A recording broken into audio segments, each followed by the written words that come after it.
I'm going to change it, and I'm going to go. Ha! I'm going to do both. Both, yeah. You just Yeah. need an. I just realized you just need another card with F on it in the middle, and it would say UF. Sorry. That's it.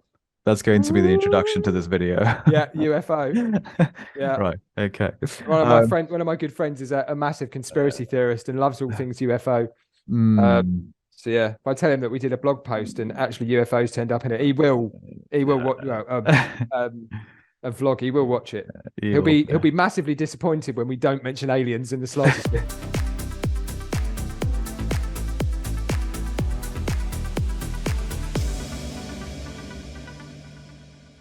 Hello, hello. Hello. We're back again. We are back.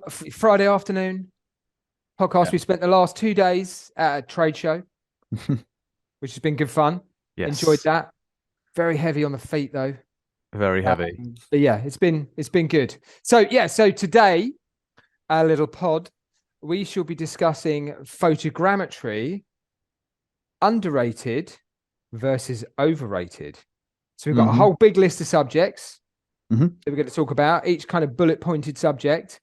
Yeah. And we're going to mark that whether it's overrated or underrated. And we're going to do that using these cards, which we both have. Yes. One has an O, one has a U. Yes. Overrated. They do showcase our artistic skills, don't they? They do, yeah. Yeah, nothing beats a Sharpie on a bit of card. Definitely not there a you pen. go. Yeah, indeed. So that's what our plan is today. Yeah. So we're going to make a start. Anyway, how are you, Varun? Anyway, are you all right? I'm good, Alex. How are you? Good. Yeah, I'm okay. I'm a little tired. Yeah. But it is what it is. Post-trade show syndrome. Post-trade show syndrome. PDSD. Something. Yeah, close. Cool. Right. Okie doke. So did you want to make a start? Yes. Okay. So yeah. So as Alex mentioned, we're going to bring up. You can go through lots of tips, and then each one of those tips for photogrammetry, we're going to rate them as underrated or overrated. So the first tip that we're going to start with is follow the geometry of the structure you want to map or 3D model. Is that underrated or overrated? And we've got to get this right. We're going to raise our cards at the same time, and then we will discuss. Yeah, that's it. 3, 2, 1. You're gonna raise your card? Yes. Yeah. Go for it. 3, 2, 1, go. What you got? I got underrated. Yeah, I got underrated too. Yeah. Yeah. Okay, so cool. As we've talked many a time before, the best plan is to follow the shape of the structure. Obviously, you've got to have slight overhang. Yeah. Also, you're not, if you're doing the Nadirs, if you don't have the overhang, you're not going to capture the facades of those buildings from a top-down perspective. Yeah. Therefore, you're going to miss bits out. Yeah. And when it comes to the obliques, those bits are going to be missing, and you may end up with not a great model. Yeah. So follow the shape of the structure, but make sure you have a good amount of overhang to capture those facades. Yeah, exactly. So for an L-shaped building, it's generally better to capture an L-shaped nadir and an L-shaped oblique shot as opposed to just like a rectangle, just covering everything. A blanket cover. Following the shape of the object certainly helps. Yeah, and it also helps with the processing of the photogrammetry as well. Yeah, and the flight time as well. The flight time. Yeah, you don't want to be wasting batteries capturing stuff you don't need. Right. Okay, so the next one. You go for it. I'll go for the next one. Capture both nadir and oblique shots. Okay. Ready? 3, 2, 1. Yeah, what did you go? I went overrated. Why did you go overrated? I went underrated. Why did you go underrated? Well, I went because. Why is it? No, you go. Why is it overrated? Why would you call it overrated? Well, I mean, it's okay. Yeah, it's a difficult one, but I think I meant more from the perspective of not every project needs nadir and oblique shots. I mean, if you're doing 3D, then yes, you need obliques. Like if you're doing if you're doing tall structures that you can't see, then you need oblique shots. Yes. But if you're doing a map, you don't need oblique shots. Nadir is just enough. But are we talking photogrammetry here? Yes. I mean, if you're doing a map photogrammetry, then you don't need oblique shots because there's no vertical surfaces to cover. So, but I think always collecting obliques. Yeah, I guess, you know, if you're doing a 2D top-down map, yeah, you don't need obliques. Yeah. You don't need obliques for that. But if you are, you know, if you're collecting for 3D and photogrammetry, it's a bit of a funny one, isn't it? If you're collecting for 3D and photogrammetry, then, and you wanted, again, and you want to do measurements, for example, from those, then you're going to have obliques. Yeah. Yeah, so I guess in your mind you were thinking a 3D model of a building, and I was thinking just generally photogrammetry. So I think there's a win-win kind of there, isn't there? Yeah. I think I win for what I was thinking of, and you win for what you was thinking of. Yeah, exactly. Okay. Yeah, which is good because it clarifies, you know, depending on the context. So yeah. Okay. So next one. Ensure high overlap between images. Is that underrated or overrated? Hey, there we go. We both got underrated. Underrated. Yeah. I mean, come on. We've harped on about it time and time again. Yeah. You know, to get decent photogrammetry, you have to have a decent overlap. Yeah. Yeah. Else you're going to end up with gaps. Yeah. It's going to be a mess. Yeah. You know, at least 80%. Yeah. I would even give this like, it's probably not under or over, just adequately rated, I would say. Yeah, it's kind of needs must. It's you know, I mean, there'd be some instances where you can go lower, but generally we're talking 80% across the board. Yeah. 70 to 80. I think there's no magic number. But I think for photogrammetry, it's just really important for the software to find these key points. And these key points are essentially features that match across different images. And that becomes a lot easier to do that when you've got overlap between images in all directions. Yes. So I think really important to get that. And I think a lot of people in the community understand that you need to get the overlaps right. So it's adequately rated. I don't think it's overrated or underrated. Not over or under. It's adequate. It's adequate. We need an A. We need an A card. In the middle. In the middle. Hey. Yeah. Okay. So use good exposure settings.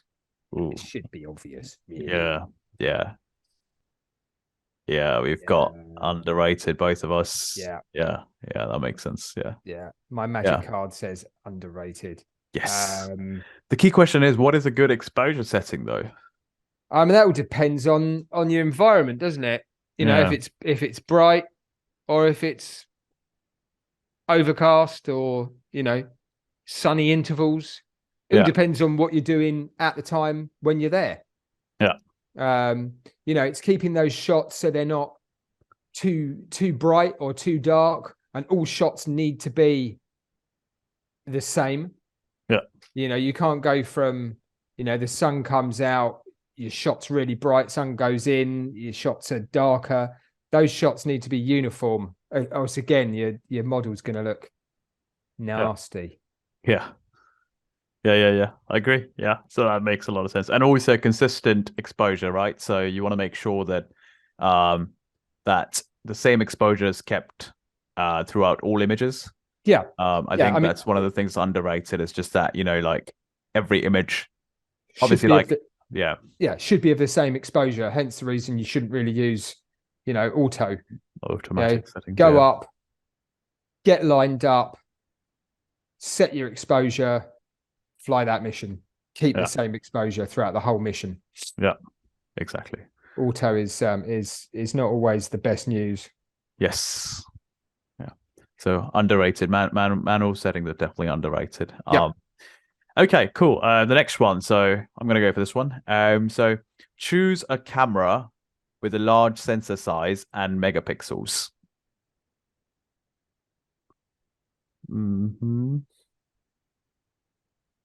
Okay, going for it. 3, 2, 1. There we go.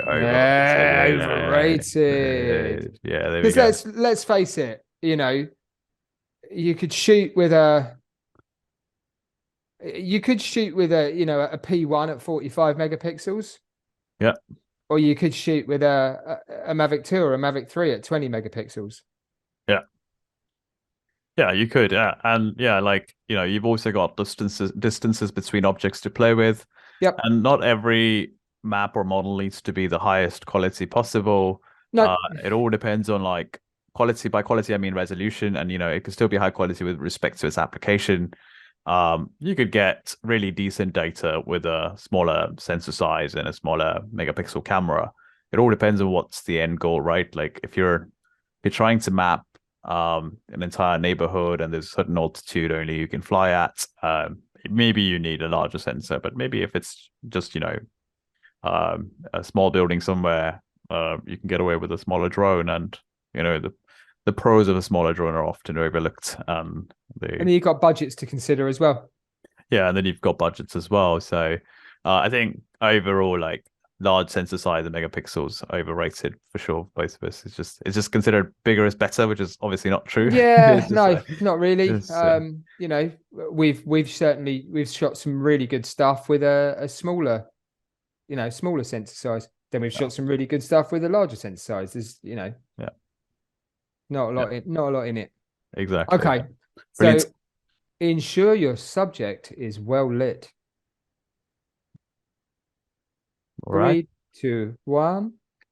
Yeah. Bingo! Yeah. This one's stating the obvious, really. Yeah, I mean, you're not going to go out there and shoot at, after golden hour when the sun's coming down. You can't really see much. There's no detail left. Yeah. You have to crank the play around with the settings to get the highest possible light into the lens. You're going to end up with artifacts, and it's just a mess. It is a mess. Keep your subject lit properly. Yeah. Yeah. If the human can't see it, the software definitely can't see it. Yeah, exactly. Exactly. So keep that subject well lit, folks. It'll do you a big favor when you come to process it. Yeah. Brilliant. Okay. The next one, and it's a bit similar to maybe the one we've done before, but let's see. Fly with a bigger drone and a better camera. Yeah, overrated for exactly the same reasons as the camera with a large sensor size. Yeah. Bigger isn't always better. Yeah. Some of those bigger drones don't fly as fast as some of the smaller drones, don't capture as quick as some of the smaller drones. But then the advantage of the bigger drones is they can carry bigger cameras. And there's better flight time as well. Sometimes, well, arguably now you've got the Mavic 3, which is pretty good flight times as well. Nippy, quick. Yeah, and nippy as well. So yeah. Yeah. All right. Okay. Next, avoid moving objects. Again, obvious. Yeah, this is underrated. Yeah. You don't want moving stuff in your photogrammetry shots. It's going to make a real old mess of it. Yeah. Depending on where you are, you might get, if you're doing something in a city, for example, you might get the occasional moving person or something. You can always take those out in post. Yeah. Get your Photoshop skills out, remove those moving objects before you go ahead and process. Yeah. Well, yeah. Okay. Best not to capture moving stuff anyway. But if it's unavoidable, you may have to do it in post. But at all costs, try and avoid moving objects. Yeah. Not good for photogrammetry to find the same car in two different photos, and some photos saying it's over here, and then other photos saying it's over there. Yep. Where is it? That's it. Yeah, where's that car? Why is that car a magic car? Yeah. So not great to capture moving objects, which is okay because I think a lot of the times that photogrammetry is used for capturing static objects anyway. So that's completely okay. But just something to bear in mind. Right. Okay. Next one is always take oblique images. Now, in what context? Yeah. So it says always take oblique images. So, okay, well, let's go. Yeah. 3, 2, 1. Yeah, it's overrated. Oh, there you go. Yeah, I took your lead from earlier on when I did under and you did over. So again, if you're capturing, a building or a structure, then obliques, they certainly add to. If you're trying to build a 3D model, then obliques are, obliques are necessary, but not always. Yeah, depending on what you're capturing. Yeah, and even more so for 3D models that have like tall vertical structures. So like if you've got a site that is very flat, relatively flat, then the 3D model, as we recently did with the RTK mapping thing, can still come out really well for a flat surface with no obliques. So it's generally for something that's, a structure or an object that's coming out of the ground. Yeah. Then obliques would be handy. Yeah. And certainly will add to the photogrammetry. If it's just a flat, don't waste your time. Yeah. There's no point. Okay. Yeah. Okay, so next one's interesting. Fly in grids and orbits. What do we say? Overrated. Okay. Yeah, overrated. Yes. Grids, yes. Orbits, not always. Yeah. You can fly in orbit. We have had missions where we've done orbits. Yeah. But generally, an orbit would be for like a tower, for example. You'd fly in orbit. But if you've got a building, why would you fly in orbit for a building? Yeah. The obliques, you might want to follow the structure, follow the shape of the structure.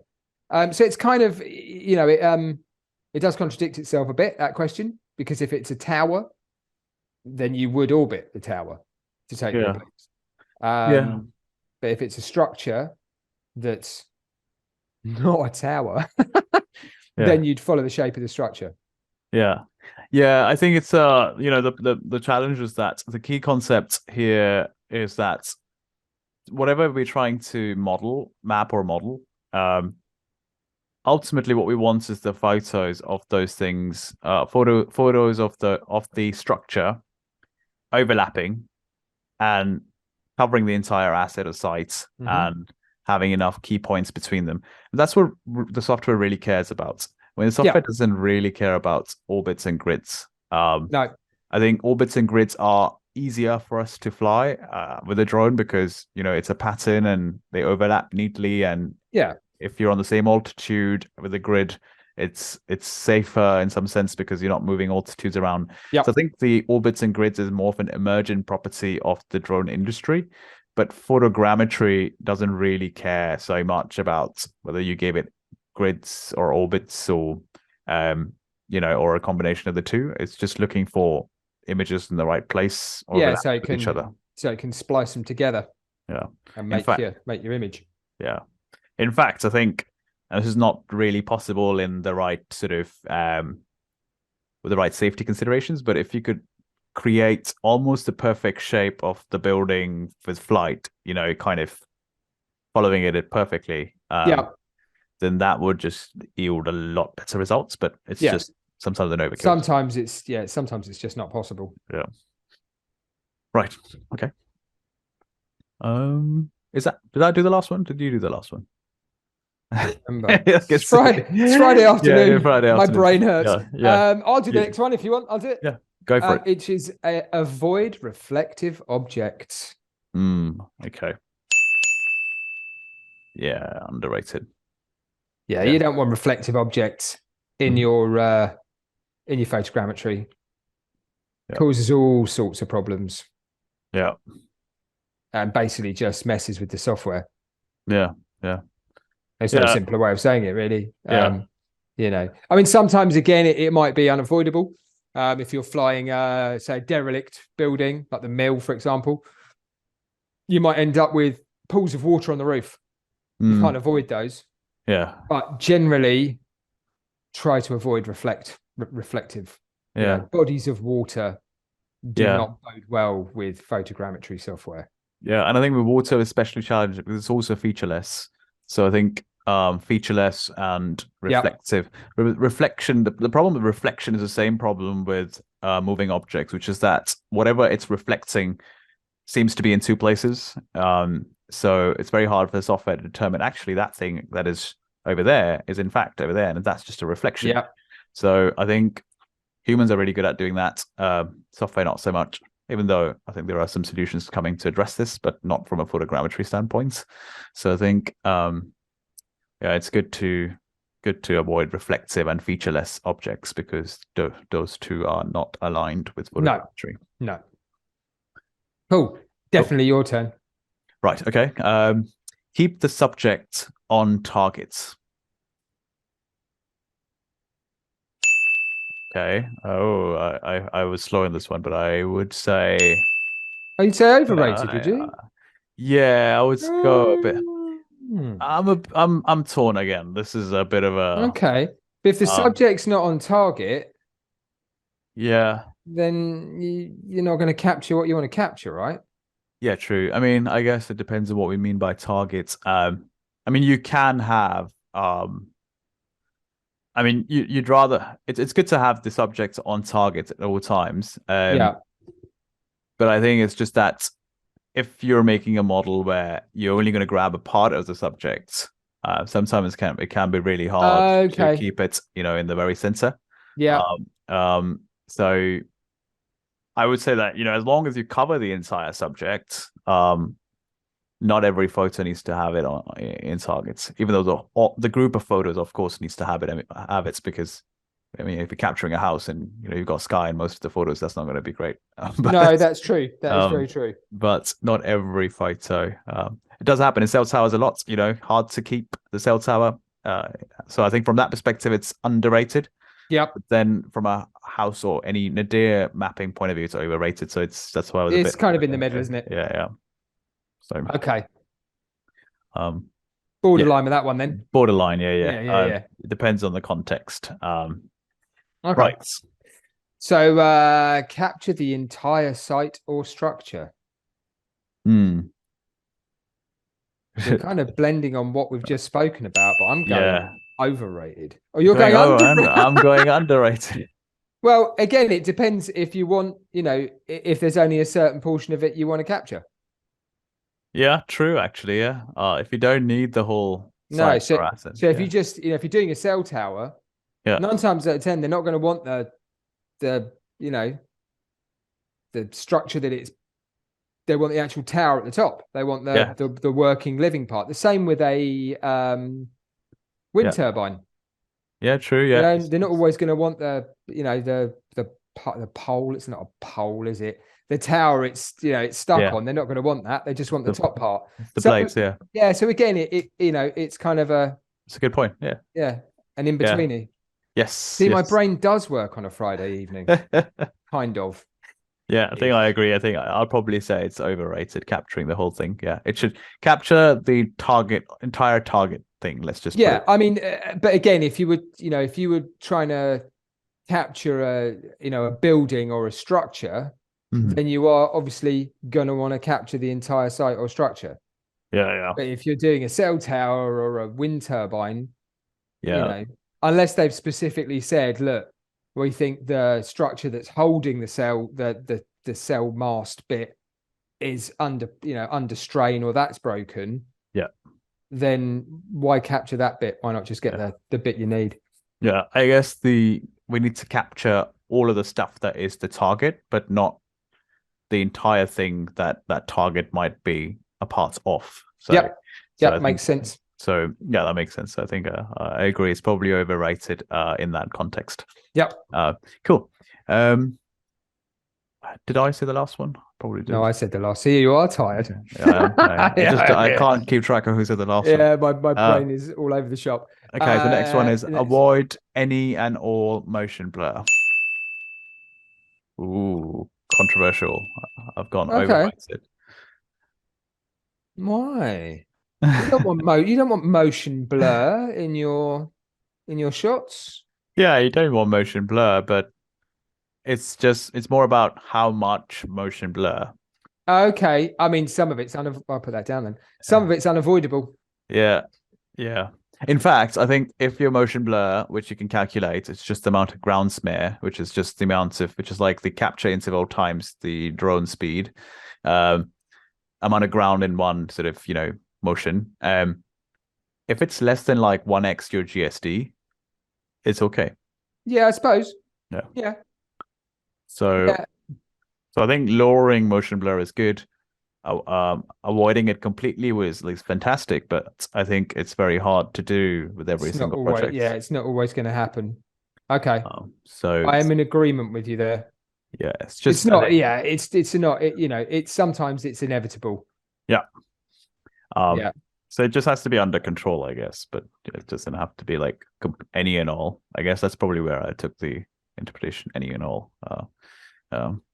But yeah, I also agree that motion blur generally is bad, which is where you're coming from. So yeah. You don't want to have, if you can't see the stuff. Yeah, it's where I was coming from. Is motion blur generally is it's not a good idea. Yeah. When it comes to photogrammetry, but I get your point. Okay. Cool. And so the next one would be use GCPs, RTK, or PPK if accuracy is needed. Yes. Ooh. Okay. I mean, this one is like, okay, I'll raise both for this one. I'm Go on, give me a torn. Give me your overrated. Yeah, I guess like the conventional view here would be, use GCPs, RTK, PPK if accuracy is needed. But I think I would ask what kind of accuracy. Yeah, okay. I mean, it's a bit of a loaded question, really, isn't it? Because if accuracy is needed, but we've shot so much without even using it, without using RTK or GCPs or PPK. But if you want, good accuracy to ground, then RTK or PPK, or GCPs, if you want to go down that route, is necessary. Yeah, I think so it's all about whether it's if you want your map or model to be geolocated in the correct place, or whether you want to just do measurements from it, and the two are not. You have different types of accuracies, and if you just want to do measurements, your map or model could be completely off with respect to geolocation, but the measurements could internally be consistent. Yes. So not every map or model or photogrammetry requires. I think GCPs, RTK, and PPK improve accuracy of the geolocation of the map or model, but they don't improve the map or model in itself. So the model or map could still be really good quality and usable, but just not in the right place. Yes. So we've got some conflicting answers, conflicting theories going on, but it's fun. Yeah, I think it's also interpretation, and it's fun because it is interpretation. Yeah, it's how you interpret it and how it's discussed. Yours is the next one, I do believe. Okay, I'll go for it. Take close-up images of the object. This is quite a controversial one because it all depends. Yes. Okay, well let's do our thing. Okay. I don't know what to put. Images. it's like a pub quiz. Yeah, I'm gonna go. Okay, I went overrated. Okay. Now, my reason for that is I have previously worked before Hammer in photogrammetry for a video game, and the way they collected the data was with drone. And also with a camera as well on the ground, and then they mash the aerial data and the ground data together. Okay, to build the racetrack. Okay, yeah. So, and obviously they were using I think they were using a Canon, some kind of whatever Canon DSLR camera. Yeah. So when they put the whole thing together, they created it using the shots that I'd taken and the shots that my colleague had taken with the ground camera. Okay, yeah. But I can see your point as well. Okay. Yeah, I see. So you're saying close up is important to be was the ground shots the close up shots or something? Yes. Or, yeah. Right, yeah. It's for detail. It was for detail, yeah. Because it was for a video game, they obviously needed detail in game as opposed to, drone shots taken at 70 odd feet.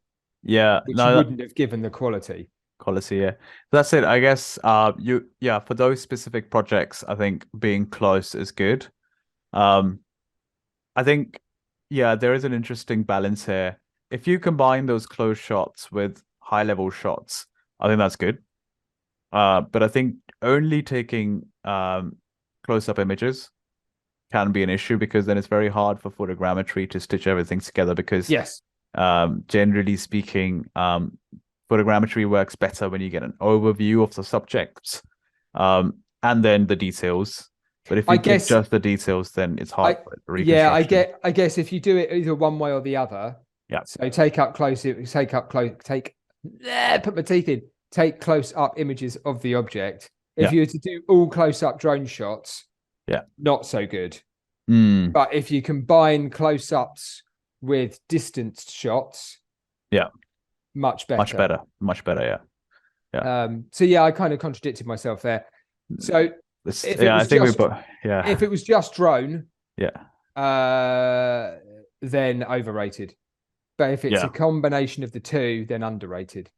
Yeah, exactly. I guess it depends on the project. But I think my reasoning for going overrated is because I think some people really take it to the max, and what they do is they get very close to the structure, and they think that getting close is going to give them high quality photogrammetry model, and that alone is not going to give you a high quality photogrammetry model. I think it's going to be all of the things that we're discussing put together with high level shots and then low level shot, close up shots, sort of all combined together. So it's consistency really is what the software is looking for. It doesn't want sporadic.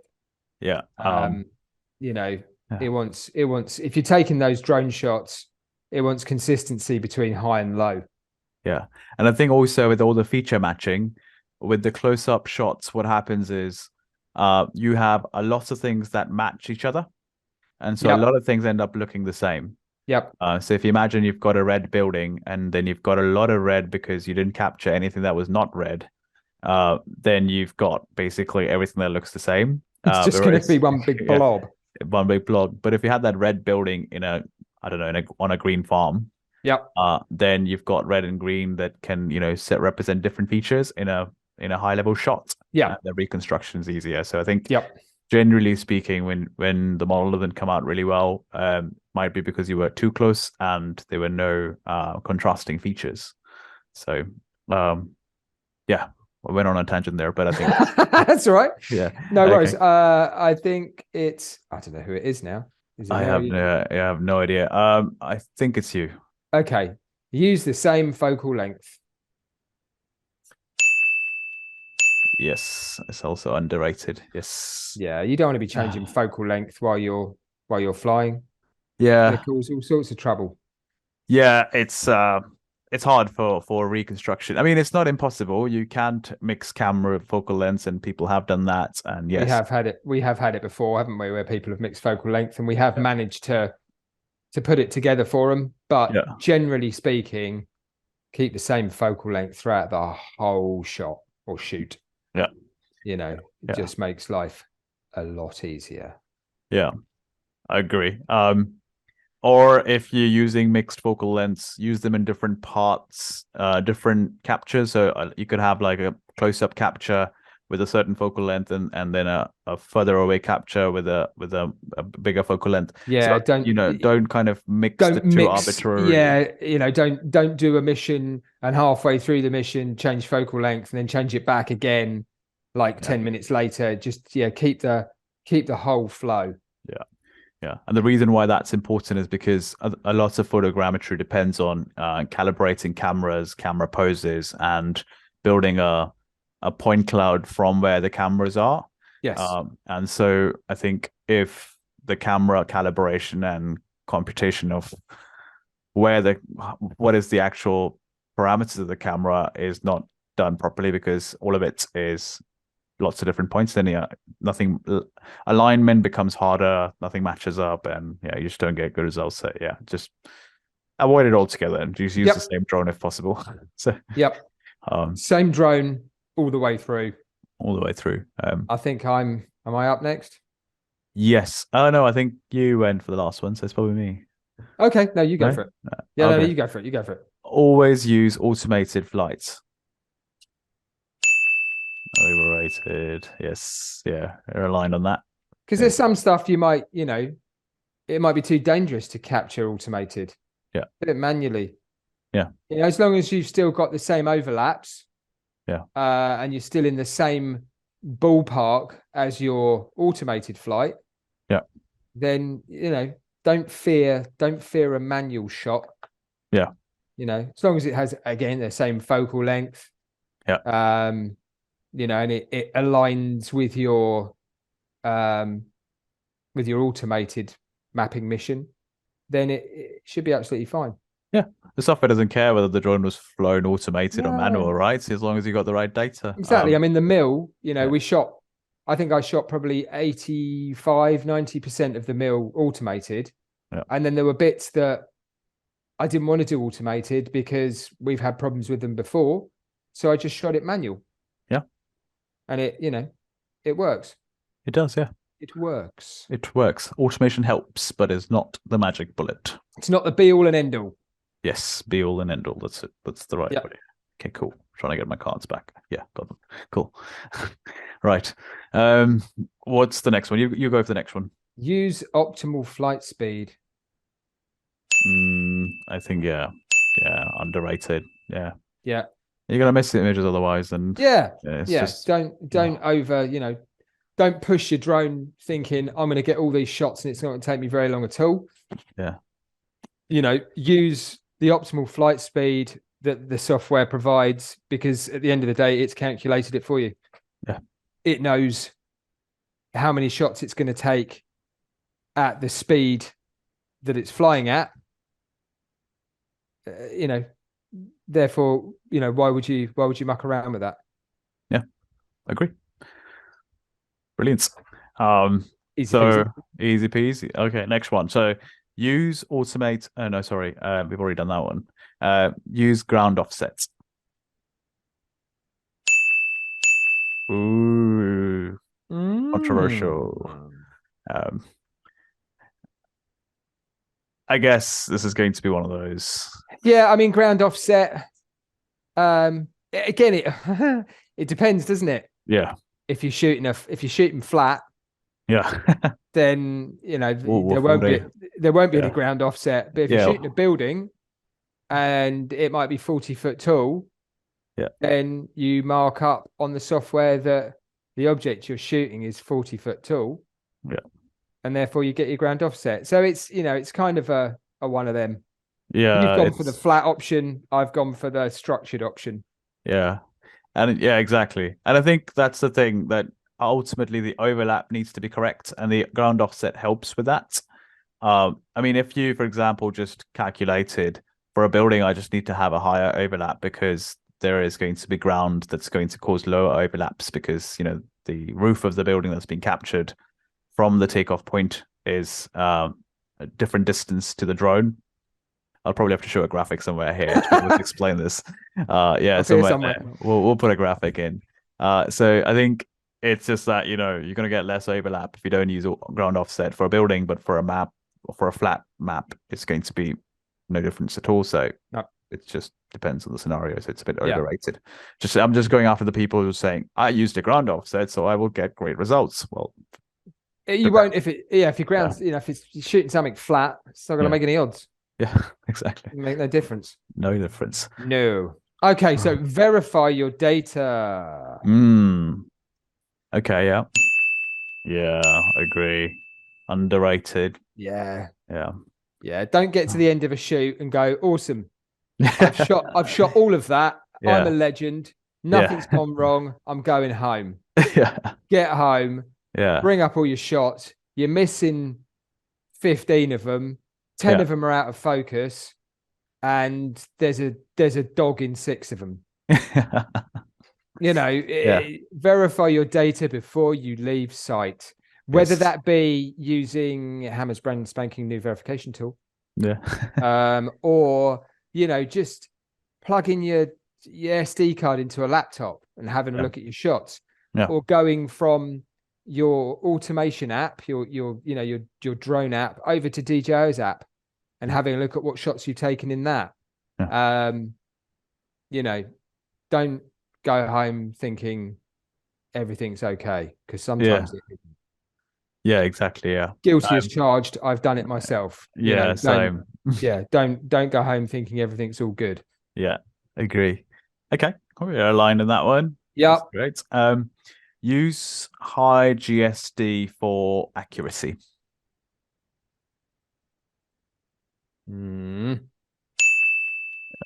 Yeah, I think so too.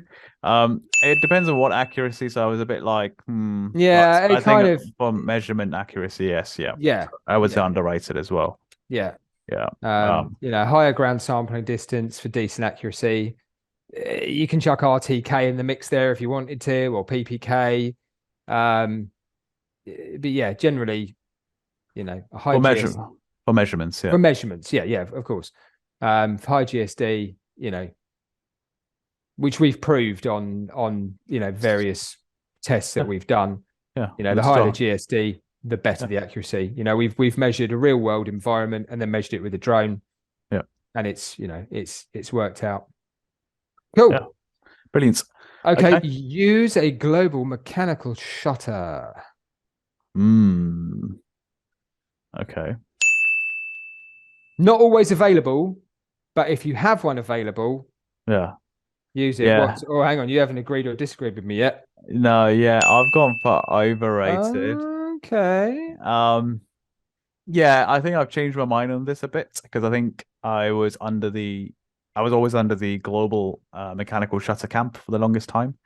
And I think I still agree that there is merits to having a global mechanical shutter. But I think it's more important that it's not the global mechanical bits it's probably the global bit and the one image bit that's more important than just the fact that it's a mechanical shutter because I think you can get the same thing with an electronic one as well. Yeah. And I think I don't know if the Mavic 3 Enterprise has a mechanical shutter. It has a global one for sure, but I think it's probably electronic. On the Phantoms, I remember you can actually hear them going, click, click, click. But M3, I think I'm gonna have a look. Hang on. M3E mechanical. This is boring for our viewers, but I don't care. It's giving us answers, and answers is what we want.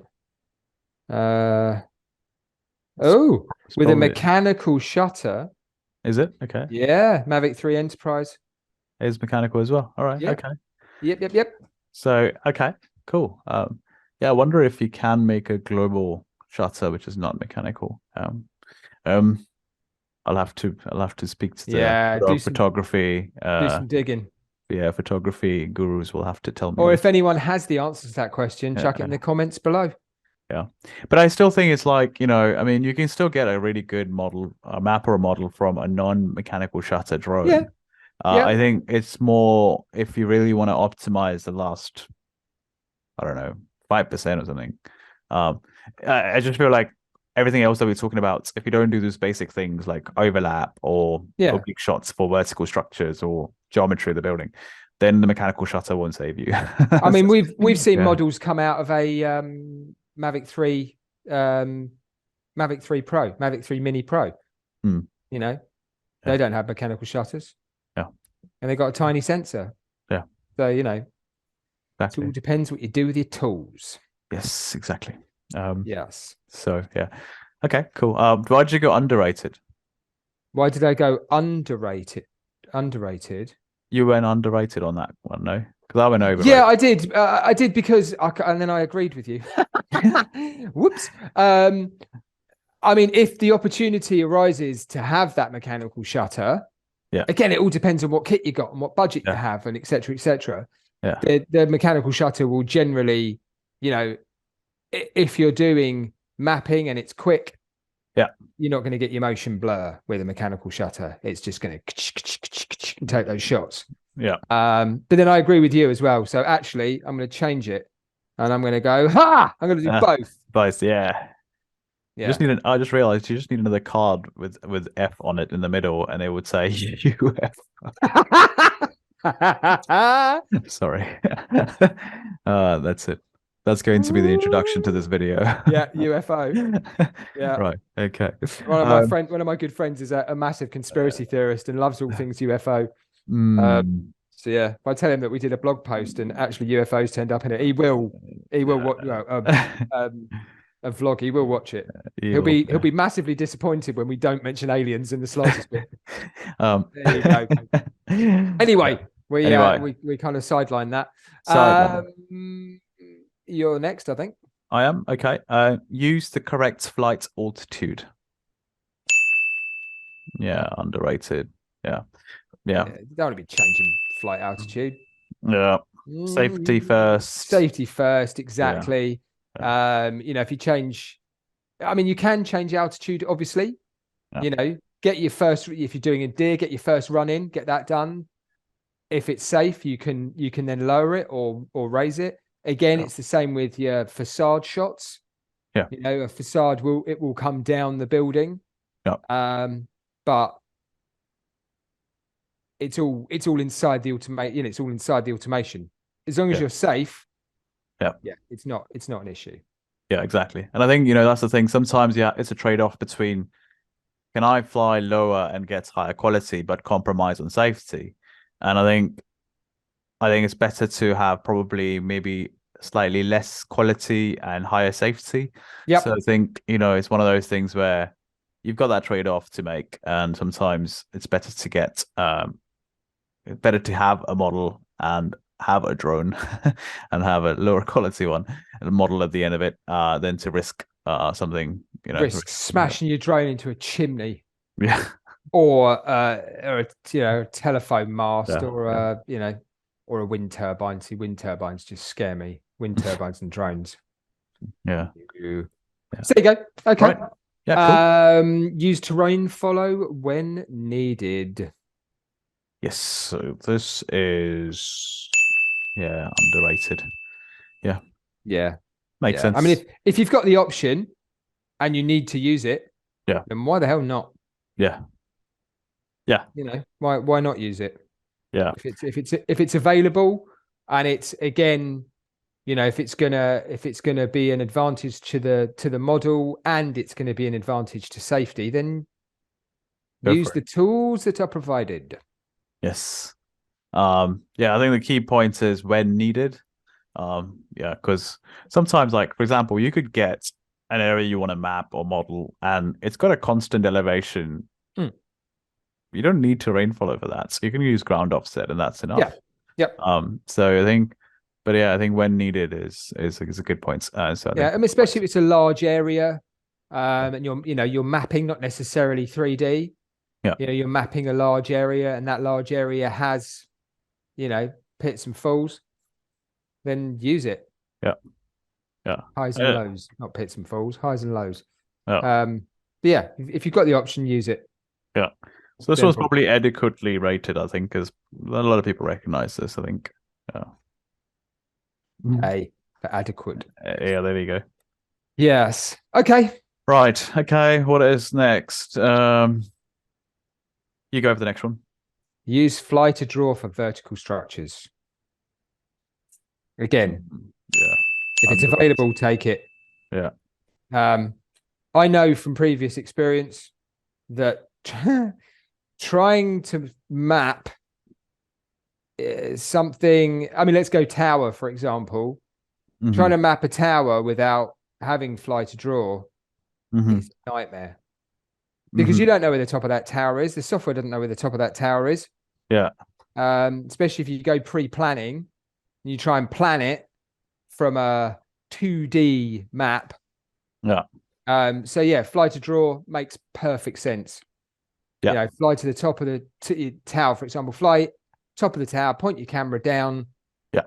Slap bang in the middle, press go, and it will draw your tower for you.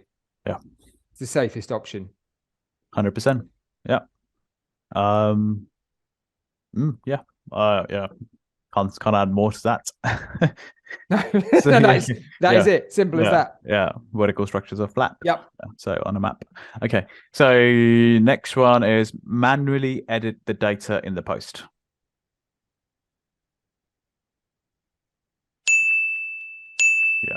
Yeah. We've got overrated. Yeah. Yeah. You don't want to be doing that. Yeah. You're going to make a mess of things. Yeah. it's going to look horrible.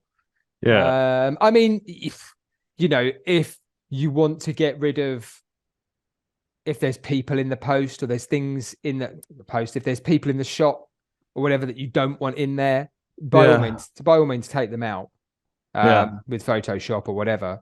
But yeah, you don't want to be mucking around with the structure that you're trying to map. Yeah. It's just going to make a mess.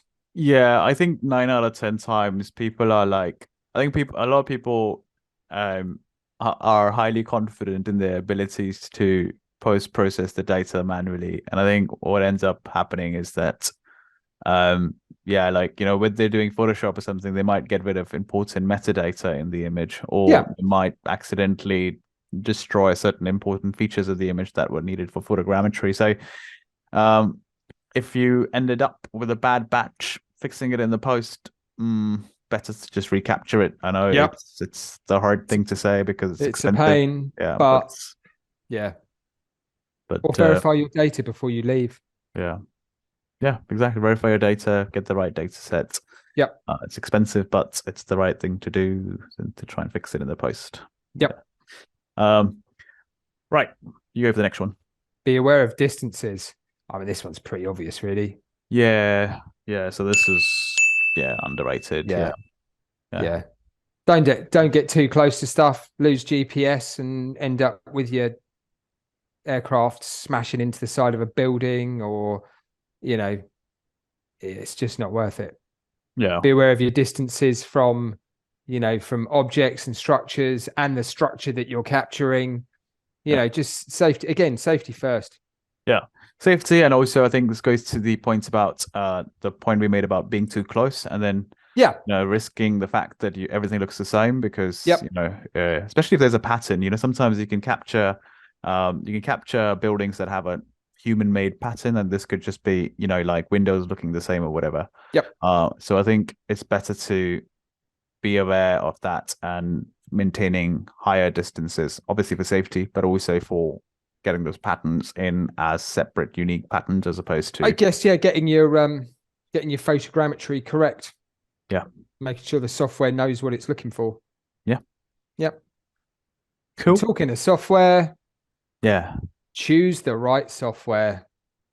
I mean, this is going to be, I think I would put this probably like, I don't know, like I'll probably underrated and overrated. Yeah, I think you're probably right, actually. I'm going to bring that one up as well. Yeah. I think the problem with this is that if you look at it from the point of view that, I understand my checklist, now I need to find a software that allows me to go through that checklist, then choosing the right software is underrated. But then just choosing the software is not going to be the magic bullet. I think you still have to it's just a tool, right? You still have to use it to achieve something. You still have to make sure what you're using that bit of software for is right.